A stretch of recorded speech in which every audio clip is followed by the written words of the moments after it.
The Gospel by John. Chapter 15, verse 1 to 27.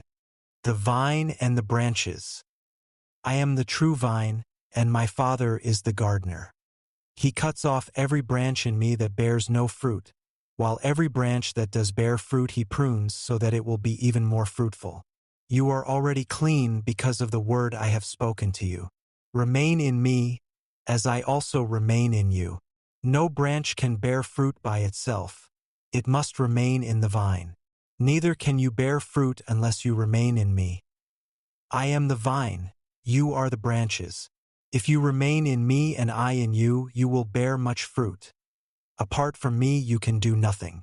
If you do not remain in me, you are like a branch that is thrown away and withers.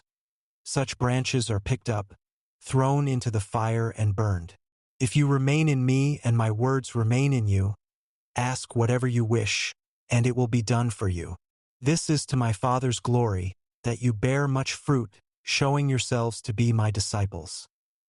As the Father has loved me, so have I loved you. Now remain in my love. If you keep my commands, you will remain in my love, just as I have kept my Father's commands and remain in his love.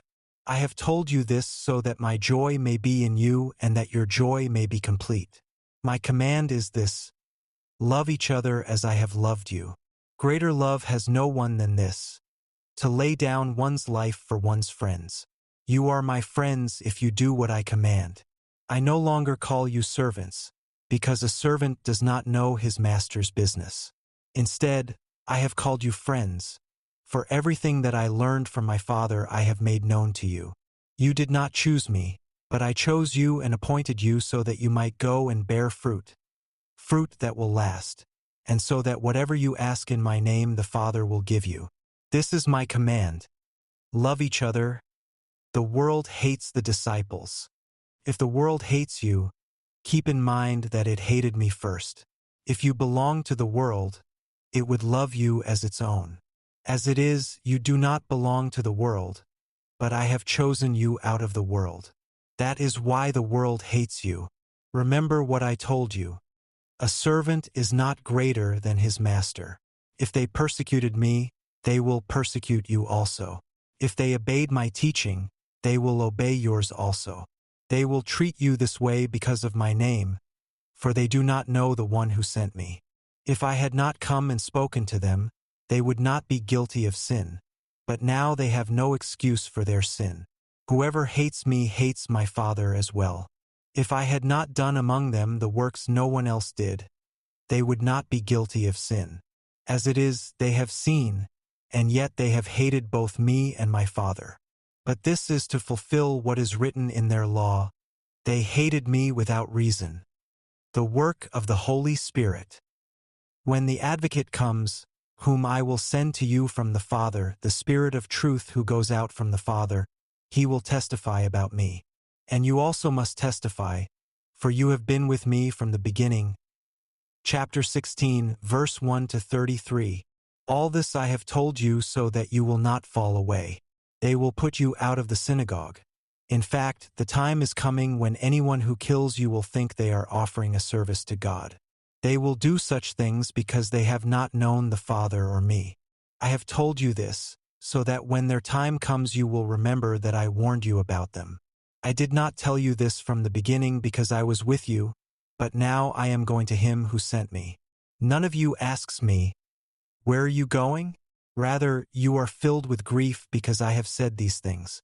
But very truly I tell you, it is for your good that I am going away. Unless I go away, the Advocate will not come to you. But if I go, I will send him to you. When he comes, he will prove the world to be in the wrong about sin and righteousness and judgment. About sin, because people do not believe in me. About righteousness, because I am going to the Father, where you can see me no longer. And about judgment, because the prince of this world now stands condemned. I have much more to say to you, more than you can now bear. But when he, the Spirit of truth, comes, he will guide you into all the truth. He will not speak on his own. He will speak only what he hears, and he will tell you what is yet to come. He will glorify me because it is from me that he will receive what he will make known to you. All that belongs to the Father is mine.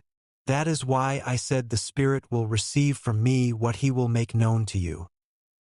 The disciples' grief will turn to joy. Jesus went on to say, "In a little while you will see me no more, and then after a little while you will see me." At this, some of his disciples said to one another, "What does he mean by saying, 'In a little while you will see me no more, and then after a little while you will see me,' and because I am going to the Father?" They kept asking, "What does he mean by a little while? We don't understand what he is saying." Jesus saw that they wanted to ask him about this, so he said to them, "Are you asking one another what I meant when I said, 'In a little while you will see me no more, and then after a little while you will see me'?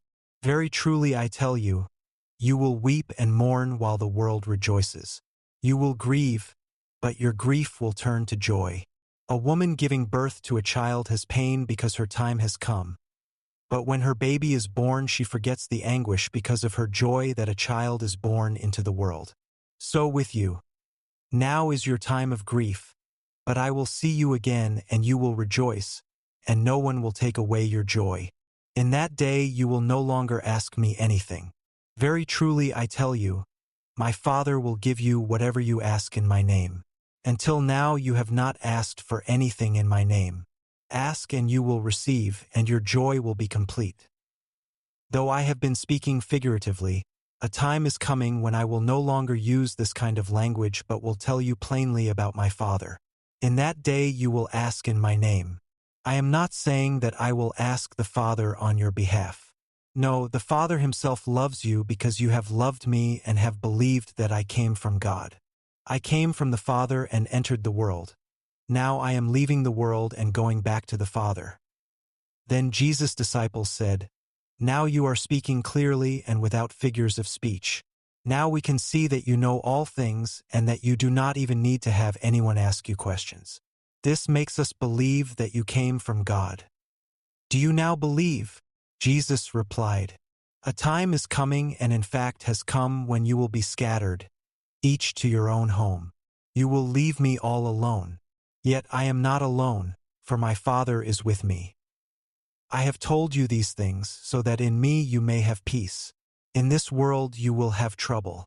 But take heart, I have overcome the world."